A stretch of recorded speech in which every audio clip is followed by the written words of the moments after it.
Welcome back into the GSMC Sports Podcast. I know that all of the attention right now in the NBA is focused on the finals, and we are going to have tons of coverage about that over the next few weeks. But I do want to sort of look ahead a little bit to the offseason as well in terms of free agency, because overall I don't think that this is going to be quite as stacked of a class as a lot of people sort of do. I don't think it's going to be, tons of noise in terms of shaping contenders in the offseason, but there are some big time moves ahead, and obviously that starts with LeBron James and what is he going to decide to do. I've talked about this a number of times.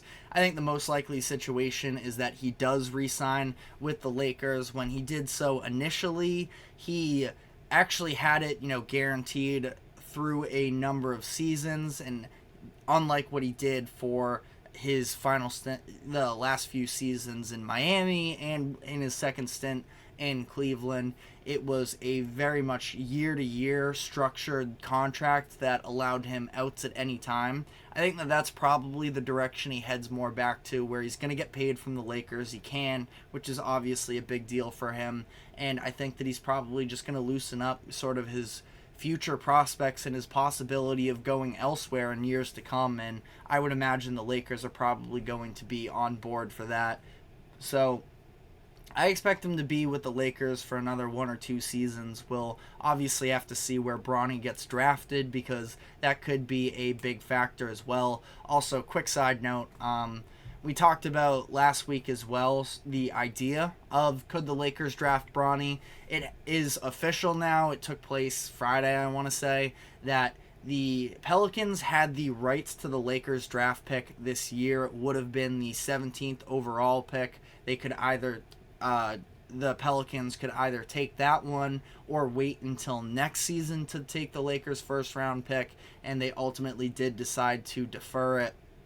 In large part, I would imagine it's because of the reputation surrounding this draft. Now, there could be somebody that could be, a potential role player at the 17th overall pick, but ultimately for the Pelicans, 17 isn't a great spot to pick at anyways, and especially considering, again, the reputation of this draft. So I wasn't shocked by it, but that does leave an extra opportunity for the Lakers to maybe, whether it's using that 17th overall pick directly or maybe trading back and getting a later second rounder to draft Bronny. That's on the table now. So that is something to consider as well. But like I said, ultimately I think that LeBron is going to be staying with the Lakers for the next couple seasons. But if hypothetically he does choose to go somewhere else, how do the Lakers react to that, and where does he decide to go? So I'll start with the Lakers here. I think that the Lakers are in a place right now where they feel like they can be in the realm of contention with LeBron and Anthony Davis. But like we've talked about before, at the previous trade deadline, they chose to not listen to LeBron's hopes and will, I guess that you could say, and hold on to those extra tradable draft picks. So now they still have a little bit more future assets if they would, depending on how they want to act with that. If LeBron leaves, I'm sure they will likely keep that for themselves, and it would be a question of what Anthony Davis's thoughts are, because they could still, especially coming off of this past season, they could definitely move him for a very large haul.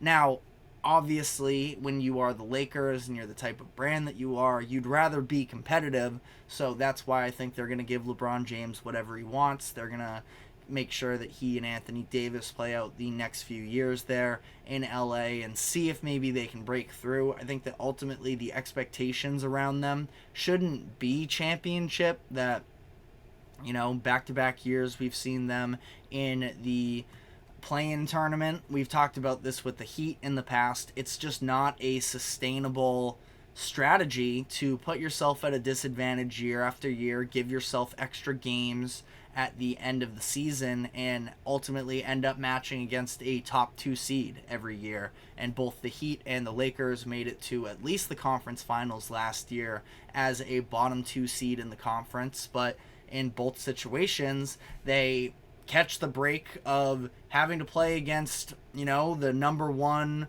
or in the Lakers case, the number 2 seed in the conference, and kind of get rolled up on because they just are not on the same level of those other teams. And I think that that's just sort of who the Lakers are at this point. So I think that they have a little bit of flexibility of how they want to act this offseason. Again, don't think it's going to be necessary because I think that LeBron's going to be back. But again, running out this hypothetical, where could LeBron James go if he wants to leave?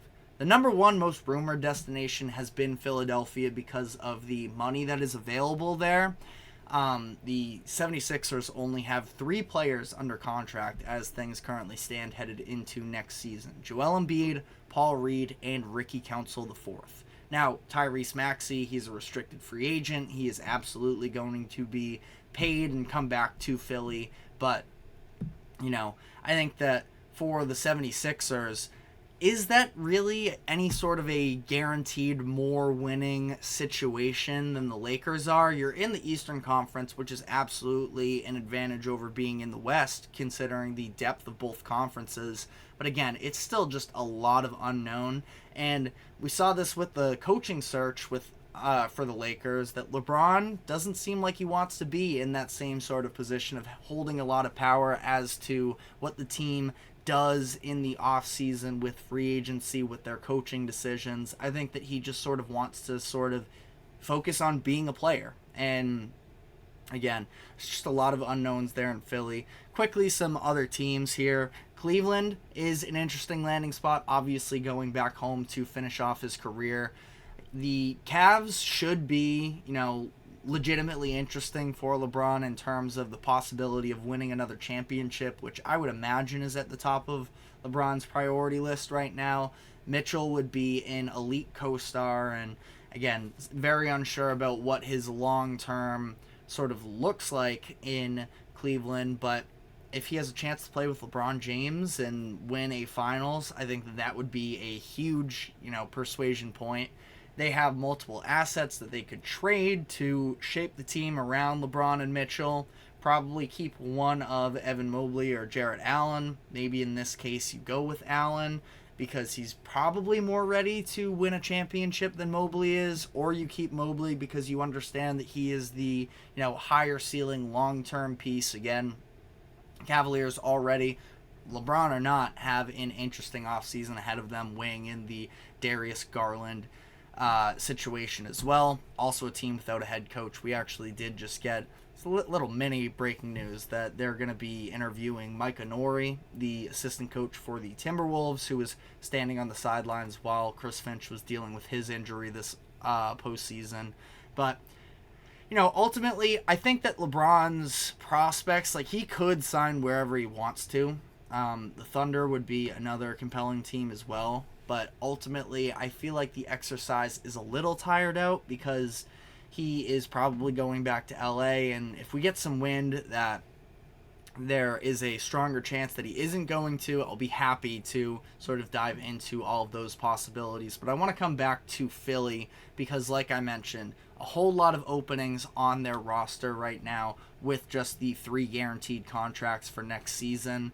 Make it 4 with Maxey, but they have this max contract spot available, and it sounds like they are hoping that they can sort of lock down some of their role players, specifically Kelly Oubre and Kyle Lowry were both mentioned in a report from the Philadelphia Inquirer of guys they would like to bring back. Makes sense. Shouldn't be all too expensive. Oubre is definitely going to get a pay raise because last year he was on a dirt cheap contract, and I thought he performed very well for them.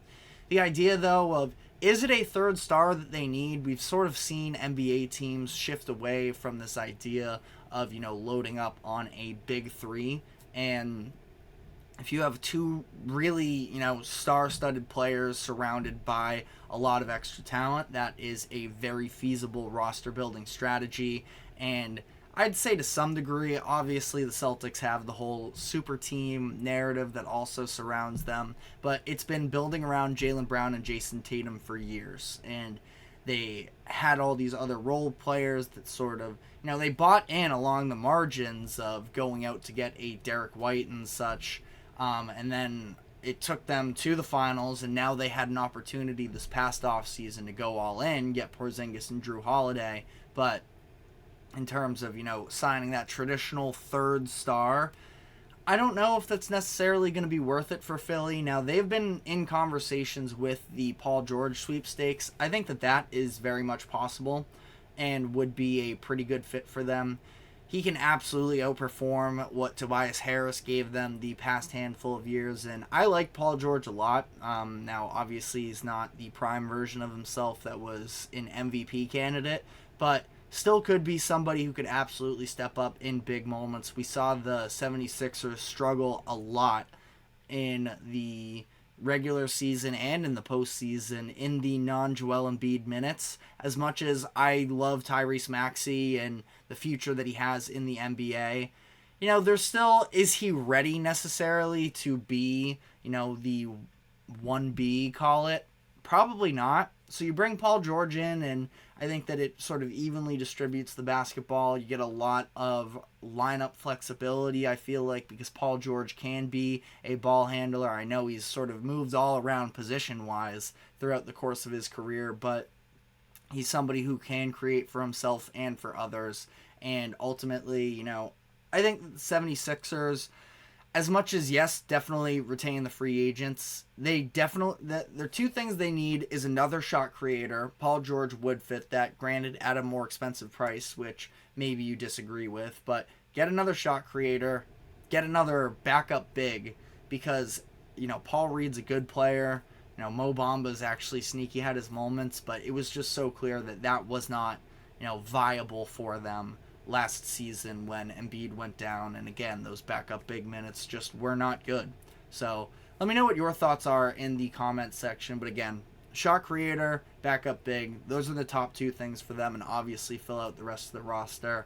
We are out of time though, but we're going to be hitting on plenty more NBA free agency as we get closer and closer, but that is all the time we have for today. Thank you very much for tuning into the GSMC Sports Podcast. Thank you to the GSMC Sports Network for allowing us to host this show. Remember to like, follow, subscribe wherever you keep up with us. Check us out on social media as well for more exclusive short content.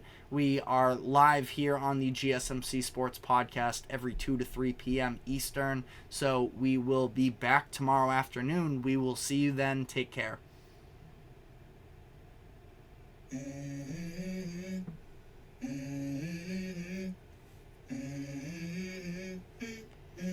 Let's go. I wake up to a little bit of drool on my pillow, feel like it's gonna be a bad day. Yeah, I'm tired of shit, and the coffee ain't hit yet, damn it.